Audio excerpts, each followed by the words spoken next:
The moon was finally sighted. Cheers echoed from balconies, kids ran into the streets waving sparklers, and a chorus of "Chand Mubarak" rang through the neighborhood.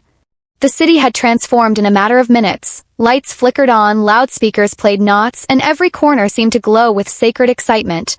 For most people, it was just the start of Ramadan. For me, it was the start of something I desperately needed, a reset, a revival. My name is Hamza, and I was 17 that year, restless, lost in distractions, and slowly drifting from the peace I once had.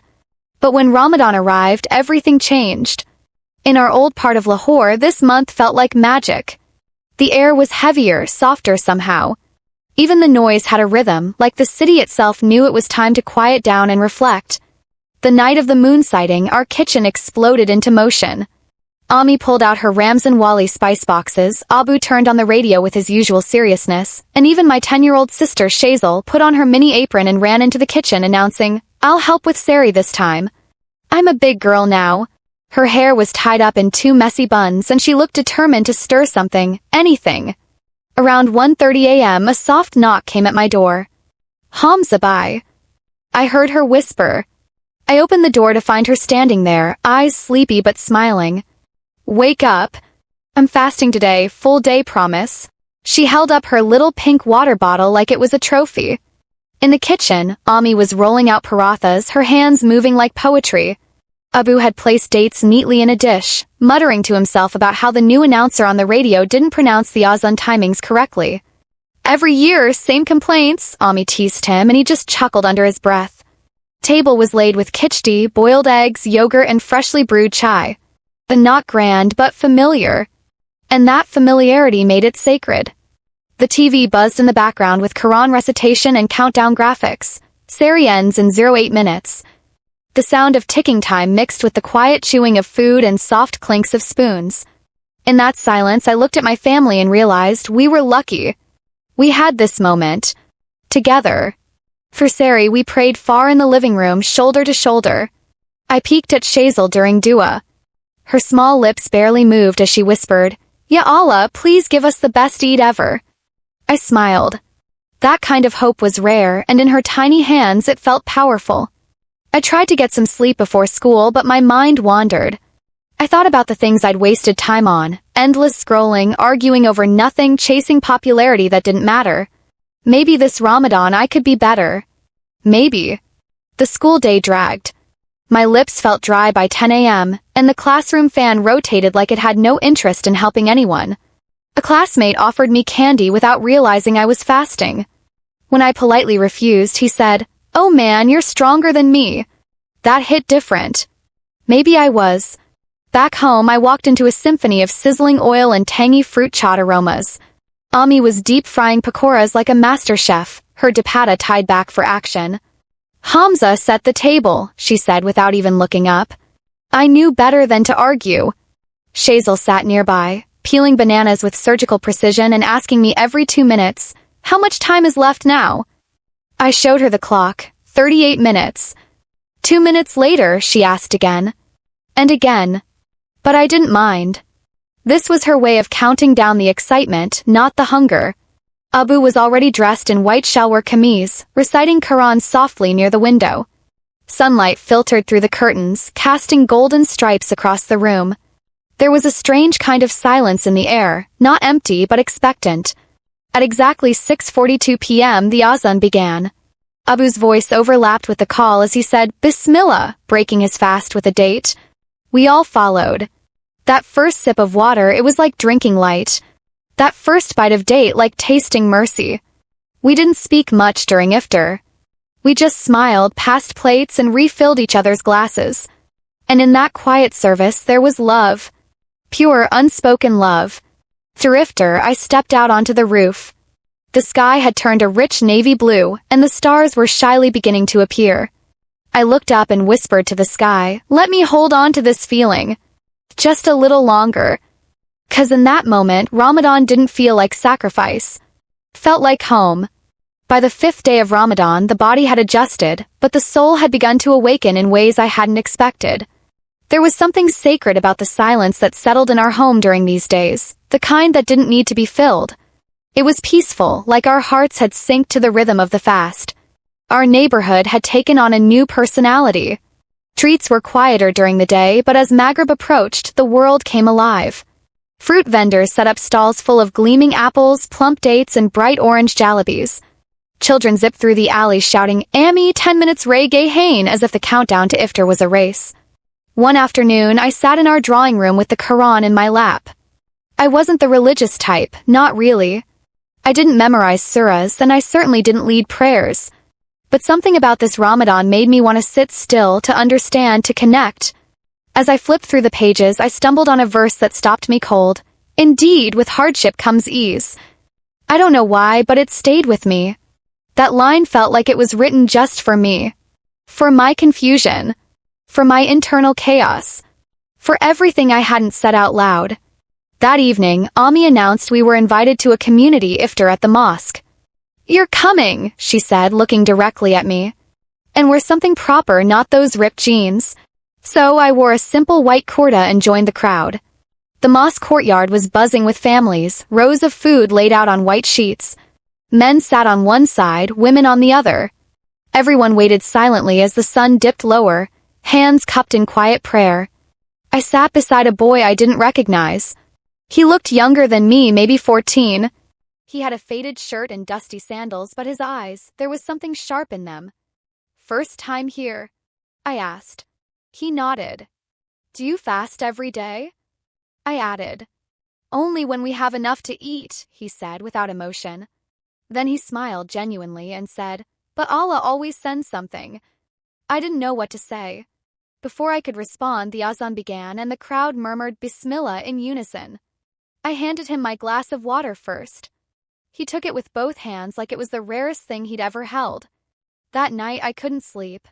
His words haunted me. Only when we have enough to eat. I realized then how blessed we were to have full tables, warm kitchens, and family around us. And I realized how little we appreciated any of it.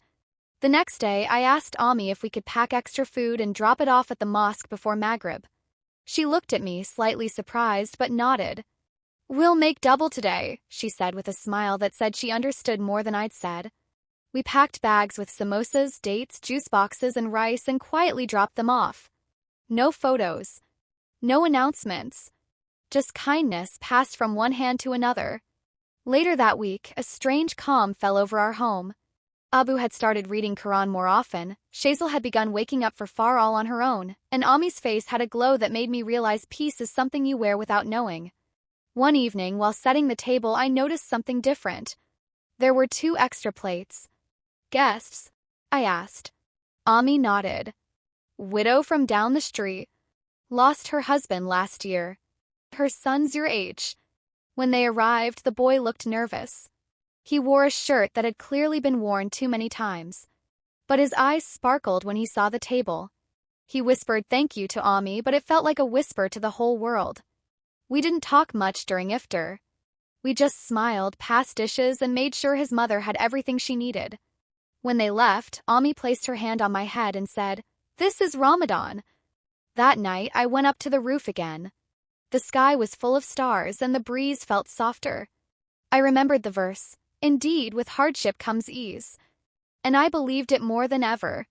As the final 10 nights of Ramadan began, the atmosphere shifted once again.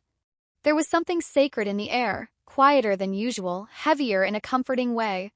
Even the streets seemed calmer, as if the city itself was slowing down to listen. Everyone whispered more, smiled softer, prayed deeper. Abu woke us up for tahajjud on the 21st night. He didn't shout like usual. He just tapped my shoulder and said, "Come. Maybe tonight is the night." I rubbed my eyes and followed him to the prayer mat. It was dark, the only light coming from the hallway. The sound of Abu's Quran recitation filled the room, slow, broken, but beautiful. I sat beside him, unsure of what to do. Then, silently, I raised my hands. What do you say to the one who already knows everything? I just let the silence speak for me. After praying, I stepped outside to the balcony. The night was absolutely still. No cars, no voices, not even a dog barking in the distance. Just silence. I looked up at the sky, and for a brief moment I thought I saw it shimmer. Could this be that night? Laylatul Qadr, the night of power? The thought sent shivers through me. Over the next few nights, we all fell into a rhythm. We napped after iftar, then woke up together for prayer. Even little Shazel joined, dressed in her oversized prayer gown, barely able to stay awake but never missing a rak'ah. Ami made extra chai to keep us going, and Abu told us stories of Ramadan from his childhood, how his father used to take him to the mosque, and how they once gave away all their Eid clothes to a family who had none. These nights, he said, are like secret doors. You never know which one will open to your destiny. One night, while wiping the dishes after iftar, Ami looked at me and said, "Hamza, what are you praying for this year?" I froze. It wasn't something I had really put into words. But the answer came out without thinking. Clarity. And peace. She smiled. Then ask like you believe it's already been given. On the 27th night, the mosque was full. It was as if the entire city had gathered under one roof. Every inch of the carpet was taken. There were uncles who barely spoke all year sitting silently with tears in their eyes. Kids who normally fidgeted during Tarawih stood still, their eyes fixed on the imam. No one wanted to miss a moment. The imam recited a powerful verse that night. "Call upon me, I will respond to you." And you could feel it, every heart calling, every soul aching, every tear a message. I prayed longer than I ever had. Not for grades. Not for things. But for the strength to become someone better. For Allah to not let go of me even when I get distracted again. I knew I would stumble. But I didn't want to drift anymore. That night changed me. When we got home, the house was dark. Everyone quietly went to their rooms. But I stayed up. Not because I wasn't sleepy, but because I didn't want the feeling to fade. I sat on the rooftop, wrapped in a blanket, watching the stars blink above the sleeping world. Somewhere in that stillness, I found something I hadn't felt in a long time. Contentment. The next morning, Ami looked tired but happy. She handed me a small envelope. "What's this?" I asked. "Your Eidi early this year," she smiled. "Because this Ramadan you grew up." I opened it and found a small note inside, written in her neat Urdu handwriting. "Never forget who you were this month." I didn't realize until then. I was crying. The final fast of Ramadan arrived quietly. No grand announcement, no special lights, just a stillness that settled into the corners of our home like the hush before a goodbye. And somehow that silence was louder than anything else. From the moment I woke up for the last Sehri, everything felt different. Kitchen, though filled with the same aromas and clinking dishes, carried a weight in the air. Ami placed parathas on the table without her usual chatter. Even Shazel, usually bouncing around like a puppy, quietly stirred her glass of milk, her eyes darting toward the clock every few seconds. "We won't have Sehri tomorrow," she whispered, more to herself than to anyone else. "No," I replied softly, "but tomorrow we'll celebrate." She nodded, but her face told a different story, like she wasn't ready to let go yet. As we sat down for that final meal before dawn, I couldn't help but look around and take mental snapshots. Ami's tired but warm smile, Abu adjusting his glasses while pouring chai, and the soft hum of the Quran on TV playing in the background. I wanted to freeze that moment, to bottle it up and revisit it whenever life felt too loud. After far, we all lingered a little longer than usual. No one rushed back to bed. Instead, we sat together, wrapped in blankets on the floor, listening to Abu tell stories of his childhood Eids. How he used to wear black polished shoes with bright white shalwar kameez, how his mother would cook sheer kurma in a big pot, and how the entire street would exchange trays of sweets all day. "You remember more than you admit, Abu," I teased. He smiled. "Ramadan helps you remember what matters." The day passed slower than usual. Not because of hunger, but because we all knew it was the last one. Even school had ended for Eid holidays. I stayed home and helped Ami clean the house. We wiped down every corner, changed all the bed sheets, and prepared the guest room for anyone who might drop by. In the evening, I watched her carefully slice apples for the fruit chaat and stir the dahi beret with extra love. Everything felt extra beautiful that day, not because it looked different, but because it was the last. As the clock ticked closer to iftar, Abu gathered us all in the living room. "Let's make this iftar special," he said. So we did. We sat on the floor with trays filled to the brim, dates, pakoras, samosas, ruafsa, and kheer. And when the azan rang out one last time for Ramadan, we broke our fast together like always. But this time, no one rushed to eat. We all paused. Each of us took a deep breath before taking the first bite, almost like we were saying thank you. After Maghrib, Ami pulled out her secret stash of mendi cones. She drew delicate patterns on Shazel's hands while they giggled about how dark the color would be by morning. I watched them from across the room, my heart aching in the best possible way. Later that night, the buzz of Eid preparations kicked in. The living room was turned into a gift-wrapping station. New clothes were ironed, shoes polished, and Eidi envelopes labeled. Felt like the eve of a festival, but with undertones of something much deeper. I walked past my room and found Abu quietly folding crisp notes into little envelopes. When he noticed me, he smiled. "You've grown this Ramadan," he said. "Not just taller, but wiser." I didn't know how to respond, so I just sat beside him and helped fold the rest. At midnight, I stepped outside one last time before Eid. The street was quiet.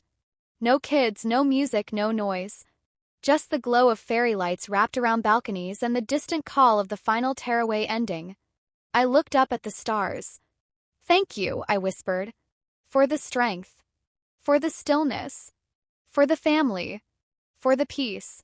'Cause as much as I was looking forward to the celebration tomorrow, I already missed the silence of Ramadan.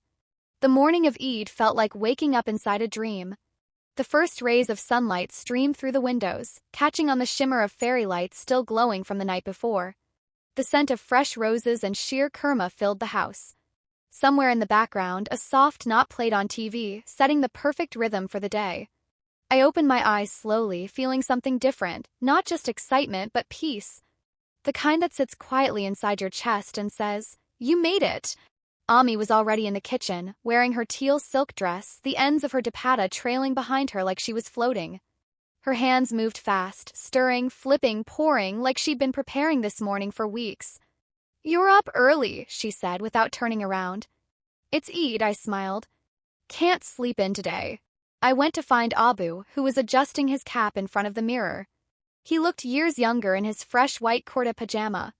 When he saw me, he gave a soft nod and said, "Ready to pray like a man?" I nodded.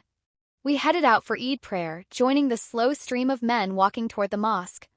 Everyone was dressed in their best, boys in shiny sandals, men in sherwanis, kids holding onto their fathers' hands. There was laughter, greetings, hugs, "Eid Mubarak! Eid Mubarak" from every direction. The mosque was packed. Shoulder to shoulder, thousands stood in unity. When the takbir echoed through the air, it gave me chills. This wasn't just a prayer. It was a celebration. A victory lap of faith, love, and patience. After the prayer, people embraced 3 times as tradition demanded.